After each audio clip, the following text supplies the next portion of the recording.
E aí, pessoal? Mais uma aula, aula 45.1. Galerinha, pega todo o material que você já recebeu do professor presencial, vai seguindo lâmina por lâmina, tá bom? E claro, pintou alguma dúvida, já anota do lado, que assim que a gente finalizar essa aula, nós vamos fazer aquele bate-bola, jogo rápido para sanar todas as dúvidas, porque também iremos fazer atividades. Então, no final da aula, vamos ver como é que vocês foram, tá bom?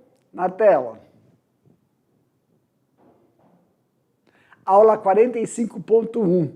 Então, professor, vamos então aqui, falar sobre cunicultura. Só que nós vamos enfatizar aí alguns manejos. Dentre esses manejos, vamos falar sobre as raças, né?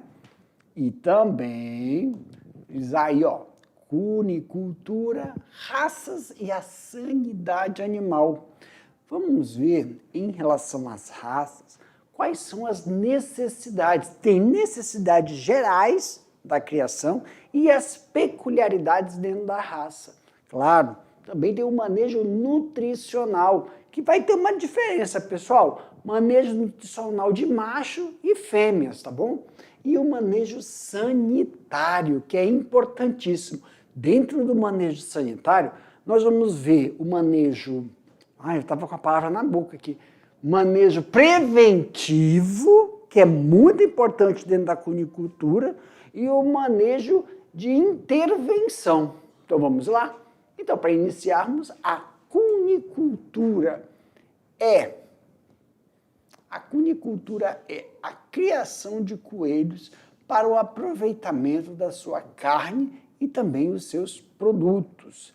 O conceito vem do vocábulo, né? Cunículos, que significa coelho, e de cultura, que pode ser associada ao cultivo de algo, ou tratamento, né? Tratamento em relação aos procedimentos de manejo necessários para a sua criação. Então, como nós falamos, algumas características gerais. Orelhas compridas, que podem medir até 7 centímetros, cauda curta, patas da frente mais curtas do que as traseiras, e também dentes incisivos que não param de crescer. Professor, aí nós temos uma avaliação, um levantamento dessas características que são importantes.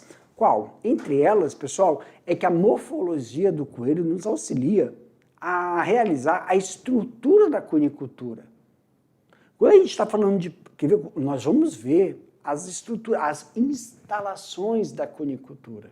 E a gente vai ver que está tudo alinhado à estrutura das patas dianteiras e traseiras, das orelhas, do dente incisivo. O material que é utilizado para a construção da cunicultura tem que vir de encontro com essa morfologia dentária de não parar de crescer, para que você tenha aí uma estrutura para auxiliar esses animais durante o processo de dentição. E, claro, material que também não deixa ocorrer o desgaste da estrutura. Isso é importante, por isso que quando a gente está falando sobre estrutura, morfologia e nutrição, tem que vir de quais são as características que a gente vai montar as instalações e as estruturas de acordo com a morfologia, fisiologia, né? Então a gente fala sempre morfofisiologia do animal. Isso é muito importante, tá? Então, para iniciarmos aí, vamos ver algumas raças. Nós temos aí a Nova Zelândia. A raça Nova Zelândia, ela apresenta, embora a sua pele, né, possa ser utilizada, embora essa pele possa ser utilizada, a pele, né, pessoal, tanto da Nova Zelândia como as outras raças, as características principais dela, não só a pele como o couro, temos que tomar alguns cuidados em relação a esses manejos.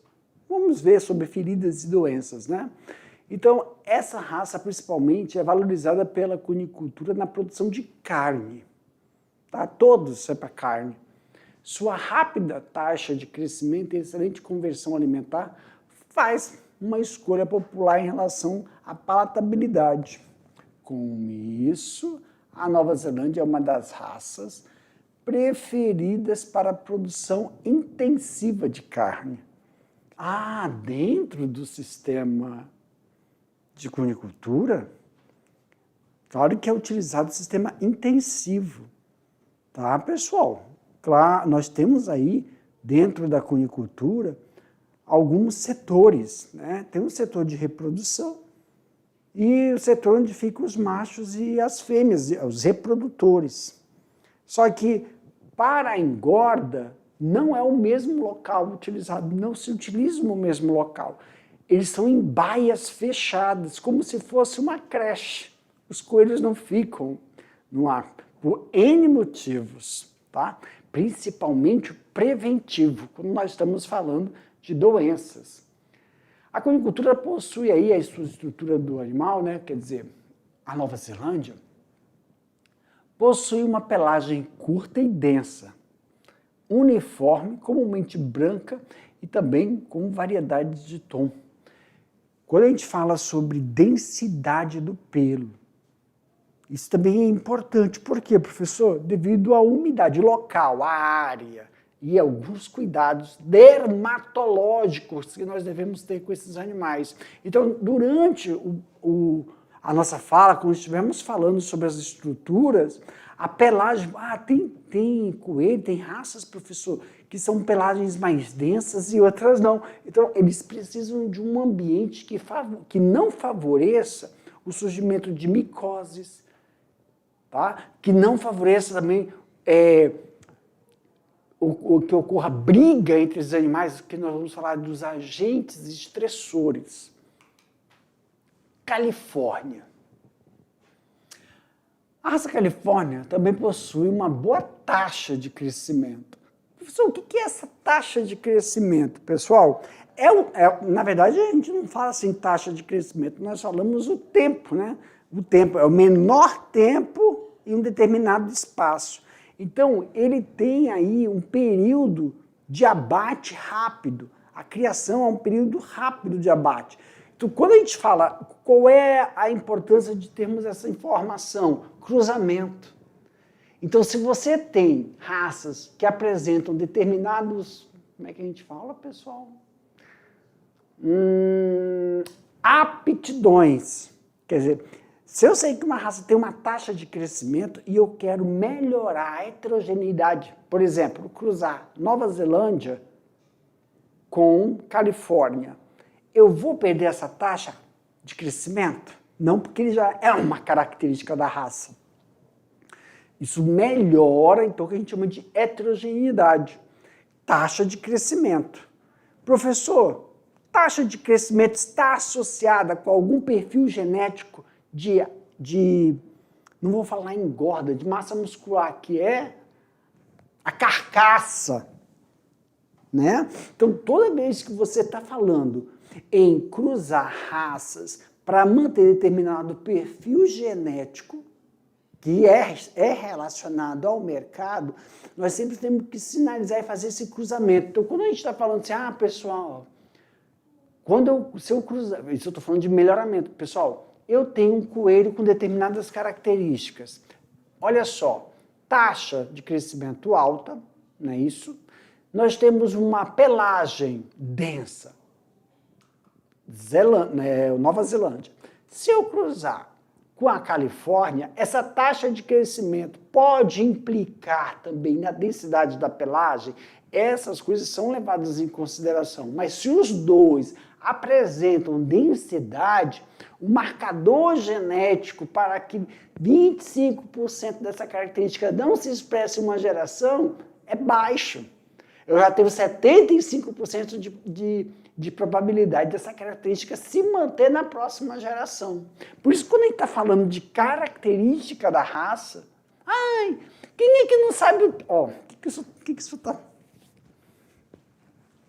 Para mim, meu diretor, o que você está falando, professor Jefferson? Porque muitas vezes eu estou lendo aqui para vocês, né? Característica, pelagem densa, 7 centímetros de orelha, aí eu vou para outra raça, parece que estou repetindo, taxa de crescimento rápida, densidade de pelagem, aí crescimento, aí você fala assim, por que o professor está falando isso? Porque quando você faz, é aquele negócio, você tem que colocar fazer uma tabela dos seus reprodutores, e escrever esse perfil genético, essa característica que determinadas raças dentro de uma criação apresentam, para quando você realizar o cruzamento, você não perder aquele perfil genético. Se uma raça já não apresenta determinada característica de interesse mercadológico, então você tem que tomar cuidado para que um lote não venha a se desenvolver como é esperado. Viu como é importante a gente estar... Um exercício aí, não, está fora do nosso exercício de hoje, mas que você podia praticar é pegar a lâmina, essa lâmina aqui, ó, da Nova Califórnia, pegar aqui Nova Zelândia, Califórnia, Chinchila, pega essas raças, essas características, faz uma tabela e faz o cruzamento entre elas. Do que elas apresentam em comum, que você tenha certeza que você vai manter, e o que elas não têm em comum, professor. É aí que a gente tem que ver qual é a taxa de dominância para a próxima geração. Eu estou aqui conversando com vocês, mostrando a importância de a gente entender o que é esperado, como é que é, hereditariedade e herdabilidade dentro do cruzamento entre determinadas raças que apresentam um produto, um perfil. Ganho de peso, rusticidade. Professor, é interessante ter um coelho com uma densa camada de pelo para quem vai produzir pele, para quem vai fazer esse abate e não vai só para corte, mas vai utilizar essa pele para o mercado. Tudo isso é levado em consideração, tá, pessoal? Pode aumentar a tela, meu diretor? Então vamos prosseguindo aqui, ó. Califórnia também possui uma boa taxa de crescimento, é de conversão alimentar, quer dizer, embora ligeiramente inferior ao Nova Zelândia, devido a exigir um pouco mais de tempo no ganho de peso para o abate. Ó, isso aqui eu vou até mudar. Vou colocar, ó, em amarelo. Conversão alimentar ligeiramente inferior. Conversão alimentar inferior, ligeiramente inferior à Nova Zelândia. Viu? Ó, tomar cuidado quando você for fazer o cruzamento, já que a Nova Zelândia não precisa de tanto tempo, esse precisa de um maior tempo para ganho de peso, mais tempo para ganho de peso. Então, são essas características que nós temos que ficar atentos na hora de fazer o cruzamento. Alguns casos, especialmente essas condições de manejo alimentar, não forem ideais. Então, o que a gente chama disso aqui, professor? Que isso aqui, ó. Especialmente se as condições, que foi aqui, ó, as condições de manejo alimentar não forem as ideais. O que é isso, professor? Pessoal, isso é epigenética. O que é epigenética, Jefferson? É epigenética, porque eu sempre falo de epigenética e falo da epistasia. Epigenética. Quer dizer, epigenética é quando um fator genético, uma condição genética, não, um fator genético está condicionado ao ambiente. Nem isso tudo está. Então, significa que posso cruzar Nova Zelândia com Califórnia mediante eu mantenha o quê? A nutrição alimentar desse animal favorável ao gene, porque o ambiente ele tem como melhorar, ou não melhorar não, Jefferson, potencializar ou não uma determinada expressão, um fator, um gene, uma característica, e aí é nutricional. E, meus queridos, quando nós estamos falando não é animais, Jefferson, que eu falo. Quando nós estamos falando de... Vamos lá... porque tu ia falar de coisa, né?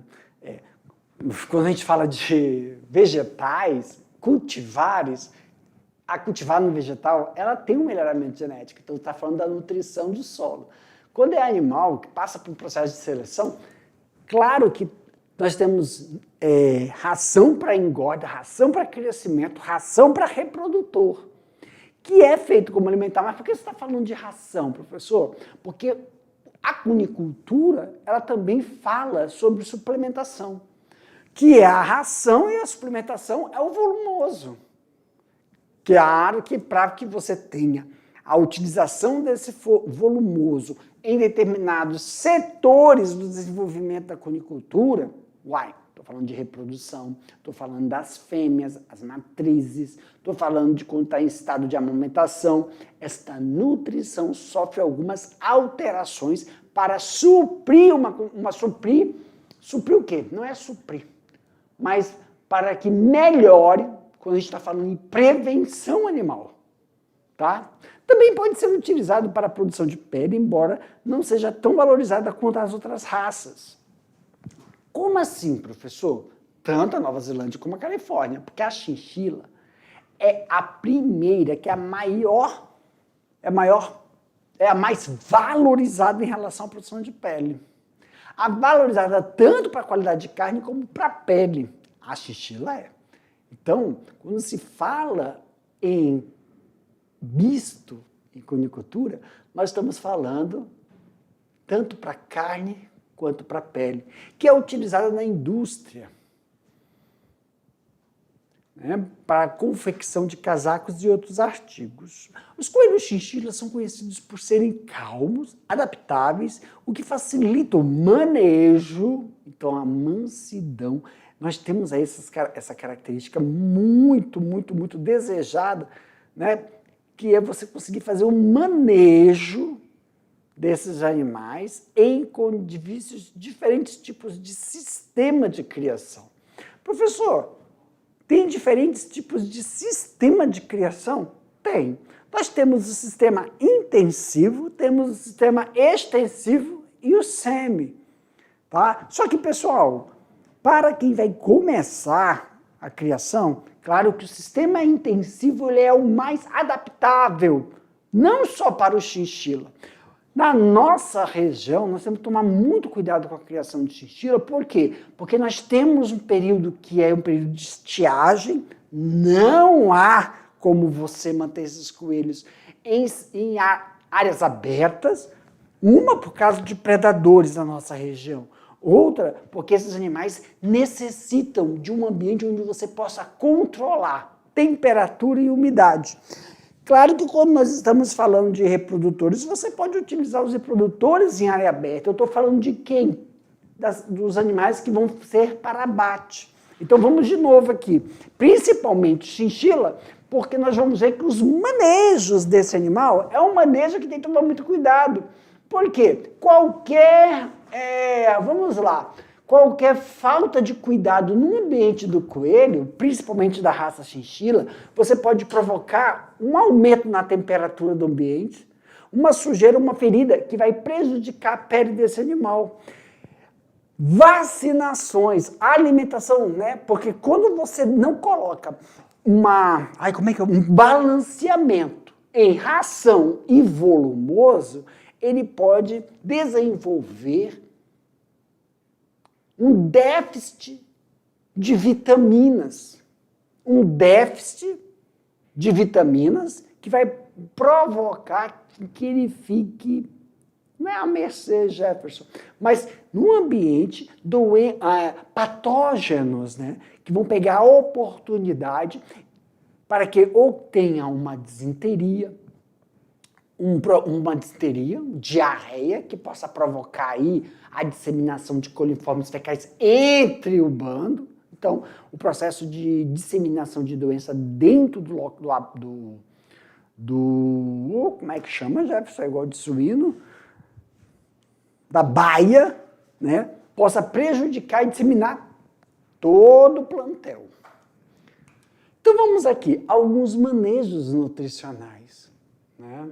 Olha só, a alimentação é um dos processos naturais desses animais, que envolve a busca da colheita do consumo de um ou vários alimentos, enquanto a nutrição é o resultado, né, do processo de absorção de determinados nutrientes, nível celular, e vai para o nível metabólico.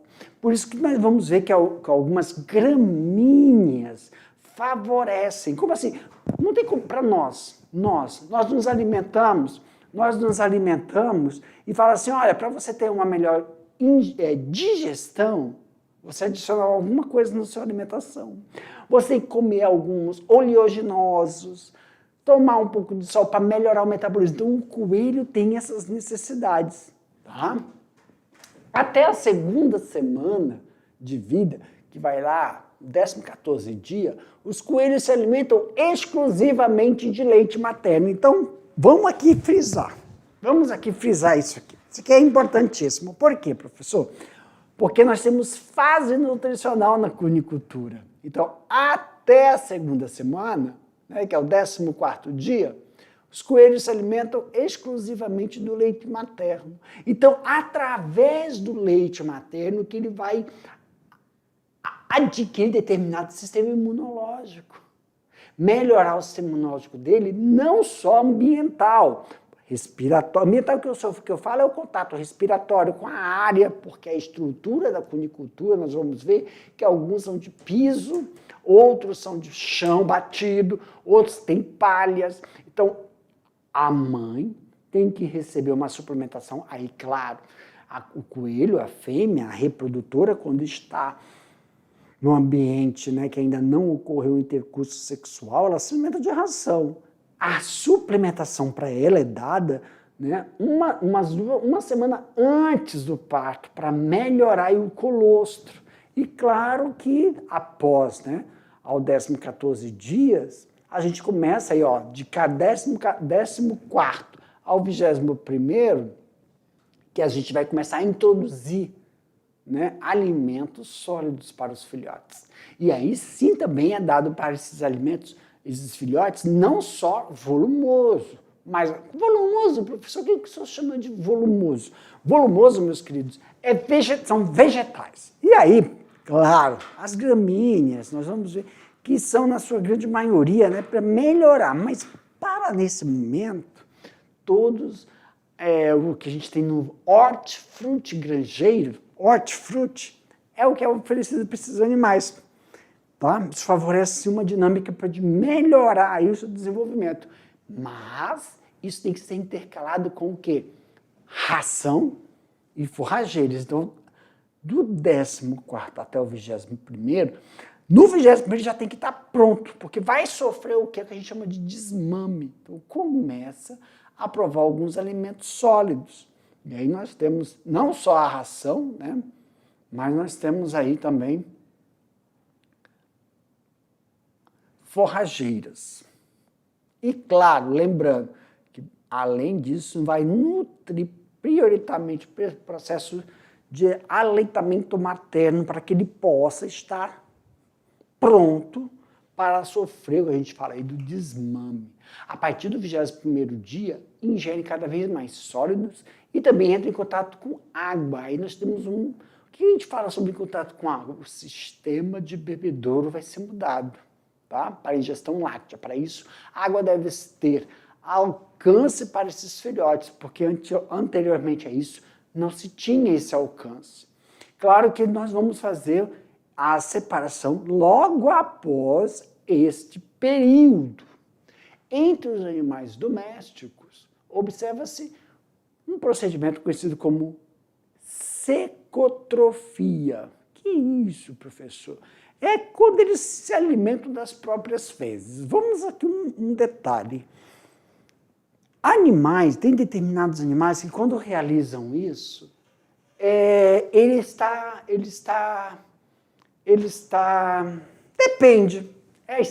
sinalizando alguma coisa. Exemplo, cachorro.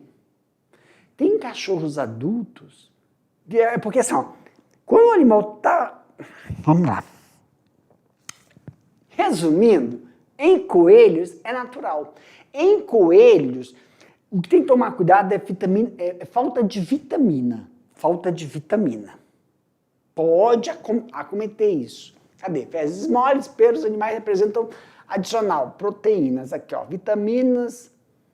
Mas o que acontece?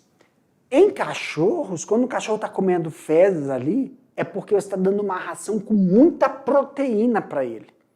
Então, por isso que assim, dar ração para cachorro adulto tem que ser direcionado para ele. Cachorro adulto comer ração de filhote tem muito... Na ração de filhote, na preparação, eles colocam... Como é que é? Coisa de leite. Não, Não, quando a gente está fazendo queijo, não faz queijo? Aí, soro é o soro do leite, na preparo da ração, o soro do leite.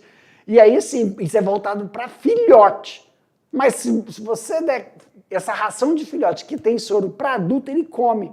Então não é questão de falta de deficiência de nutrientes em alguns animais. Então vai ter uma variação aí, tá, pessoal? Por exemplo, aqui, né? Esse fenômeno refere-se à ingestão de coliformes, né? De coliforme não, de cocô. O próprio coelho vai lá e come o cocôzinho dele, pelos animais, que apresenta um aporte adicional de proteína. Quer dizer, quando está muito proteico a fonte nutritiva e você não mantém isso, ele vai tirar do próprio cocôzinho dele. Então, para evitar uma contaminação por vermes, porque algum coelho pode estar com verme, o outro não, mas tem muita vitamina, ele vai lá e come. Isso pode disseminar aí uma diarreia no lote. O que você faz, meus queridos? A limpeza, o processo de higienização do ambiente. Em conicultura, né, tem que tomar um pouco de cuidado, porque a urina das fêmeas é bem diferente dos outros animais. Então, a limpeza, o processo de higiene do local, se for chão batido, se for escoado, como na suinocultura, fica mais fácil e rápido para você lidar com essas determinadas situações. Grande atenção deve ser dada diariamente à verificação de quê? Dos comedouros, que não devem acumular pó. Calma aí, professor. Calma, vamos terminar de ler. Uma vez por semana, no mínimo, o conicultor deverá retirar as sobras de ração do comedouro, procedendo à limpeza peneirando. Vamos aqui. Ração de coelho é em pellet, tá? O que é pellet que fala, professor? Não tem a ração do cachorro, que é redondinha? Parece um macarrãozinho. Por que ela parece um macarrãozinho cortado? Porque o coelho, ele é um roedor. Então é em pellet. E o que acontece? No coxo, ele vai comendo, vai roendo a raçãozinha e vai deixando o quê? Migalhas. Aí sim, tomar cuidado para épocas chuvosas, não que o coxo não fique úmido, faça uma limpeza. Aqui está falando, ó, uma vez. A limpeza ela deve ser feita diariamente. O que essa uma vez aí? É você peneirar a ração, separar aquele pozinho, aquela migalha e retirar os novos pellets que estão. É diferente isso, tá, pessoal? Então bom, vamos ver, nós fazemos um cálculo de ração por animal dentro de uma baia. E claro que isso é diferente de macho para fêmea, quando nós estamos falando de quê? De reprodutor. Porque da fêmea, a matriz, vamos falar matriz? A fêmea, claro que você vai suprir a nutrição animal com o quê? Com forrageira, com horticultura, alface, tomate, tudo que for vegetal vai suprir, porque ela precisa ter bastante nutrição que volte à produção de leite. Então a ração é mais reduzida na época do sistema de reprodução, tá? Agora, quando a gente está falando de engorda, não. Professor, coelho, quando a gente está falando de engorda, separar, né? Pode ficar macho e fêmea, mas coelho, tem esse negócio de castrar coelho? Não, porque o abate é feito antes do amadurecimento sexual. É muito precoce o período. Então não há esse manejo, a não ser que você vá produzir coelho com outras finalidades. Mas se for para abate, não precisa. Porque é antes do período de amadurecimento sexual. É necessário que seja utilizado 2 tipos de ração, sendo um para reprodutores, como a gente está falando aqui, ó, e outro para engorda, sendo que dentro da ração de reprodutores, tem diferença de macho para fêmea. Diferença não só na ração, porque a fêmea ela recebe a suplementação. O macho não tem essa necessidade. Essa exigência se faz necessária devido à necessidade nutricional, de acordo também com a fase de desenvolvimento. Nós temos a fase do desmame, nós temos a fase de crescimento e engorda. É diferente. Só que a fase de desenvolvimento e engorda é na mesma baia, não é setorização diferente. Isso facilita você ter um manejo de qualidade para você desenvolver aí a manutenção da prevenção. Os animais em engorda devem receber ração à vontade, o que vai variar entre 80 a 130 gramas por dia, conforme a idade. Já os animais em reprodução, sem filhote, ou no início da gestação, não pode receber ração à vontade. Professor, de quem a gente está falando aí? Das fêmeas, tá? As fêmeas. E outra, pessoal, tá vendo aí quando a gente pega e fala sobre a ração animais com e animais sem filhote? Animais sem filhote parido. Então vamos falar assim, animais que não pariram, mas estão em gestação. E tem animal parido. Então tem a diferença de ração. A nutrição de fêmeas, ela é um pouco diferente em relação à nutrição de machos. Isso vai ter uma variação também conforme o quê, professor? Isso vai ter uma variação conforme a raça que você está cuidando aí. Claro que a gente pode manter a raça homogênea, mas com uma variabilidade genética. Isso que é a diferença sobre herdabilidade e heterogeneidade. Herdabilidade e heterogeneidade. Então você pode manter dentro da raça ou você produzir aí dentro de raças heterogêneas, tá? Ok. Pois o excesso provoca sobrepeso que prejudica também a fertilidade. Calma aí. Esse processo, né, de sobrepeso, claro que são principalmente em fêmeas de primeira cópula, tá? Já as fêmeas durante o terço final de gestação e lactação devem receber à vontade.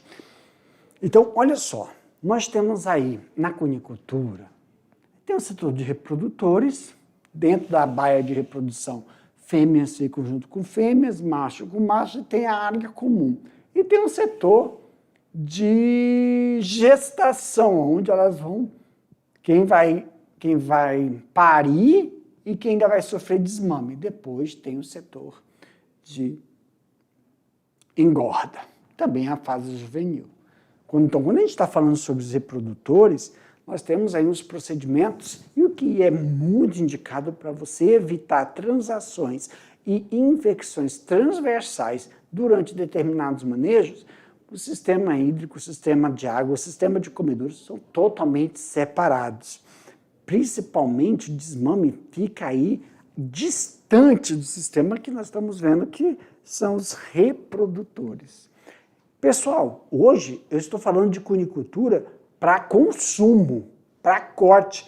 Tem a cunicultura de PET? Sim, professor, tem a cunicultura de PET, tá? Não há diferença em relação a um sistema de produção para o outro. Manejo sanitário. No manejo sanitário, vamos aqui lembrar, então, né? Para se obter bons resultados de desempenho dos animais, é fundamental realizar aí um bom manejo sanitário, principalmente visando a prevenção, pessoal, porque às vezes, quando o coelho é acometido de alguma infecção que dê uma doença, seja essa infecção por patógenos exógenos ou endógenos, não é viavelmente econômico fazer uma intervenção medicamentosa. Então, a prevenção, quando nós vamos ver vacinação, manejo higiênico, diminui a incidência de infestação por patógenos exógenos dentro da cunicultura. Então, vamos lá. Para se obter bons resultados de desempenho dos animais, é fundamental realizar um bom manejo sanitário. Ah, claro, o que se entende por manejo sanitário, professor? Limpeza de coxo, limpeza de bebedouro, troca da cama, que a gente vai... Troca da cama, pessoal, aquela maravilha que cobre o piso.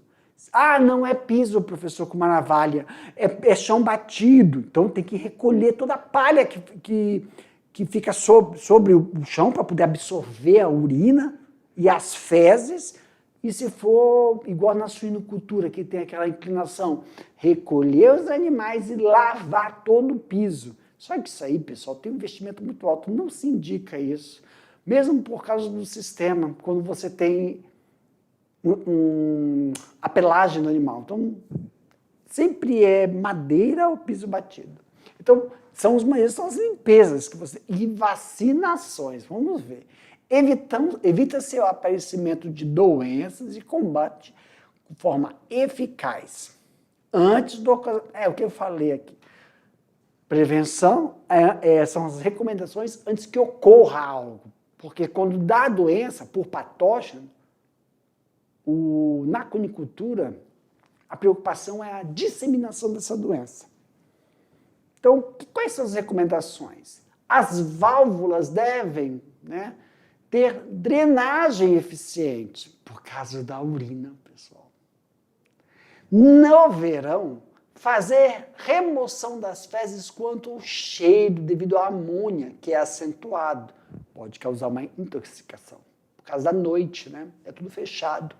Observar a correta densidade de animais por metro quadrado, para também que possamos ter aí, ó, uma distribuição de comedouros e bebedouros. Separar animais por faixa etária. Então, verificar aí quem são os reprodutores, recria e quem vai estar no setor de engorda. Apesar de ser o mesmo local, tem os períodos de setorizações. Estar atento ao nível nutricional adequado, evitando mudanças bruscas, por causa da intoxicação alimentar. Não é intoxicação, não.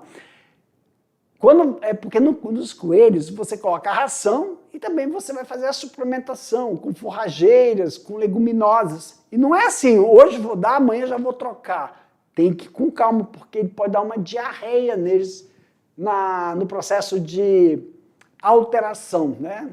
Uma hora você faz suplementação, outra hora você faz com ração. Executar a desinfecção periódica da granja na hora que você vai trocar o lote. Peneirar todas as rações fornecidas. Aqui no Israel a gente fala uma vez por semana, mas isso seria bom você distribuir durante a semana, 3 vezes na semana. Lembrando que a semana, pessoal, não é de segunda a sexta não, tá? Para criador não é de segunda a sexta. A semana é de domingo a sábado. Utilizar ninhos adequados para as condições das instalações, a aclimatação do ambiente, principalmente quando a gente está falando de regiões o quê? Fechadas.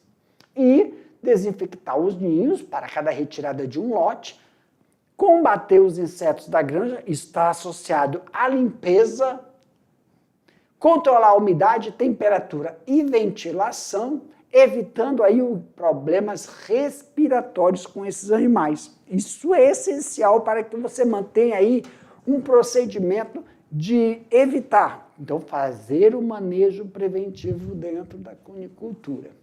Para mim, meu diretor, meus queridos, finalizando aqui essa parte de reprodução e nutrição dentro da área das matrizes e as diferentes formas de nutrir tanto as matrizes, matrizes são as fêmeas e os machos. Vamos finalizar a nossa aula, mas daqui a pouco a gente volta para fazer aquele bate-bola, jogo rápido. Tchau, tchau.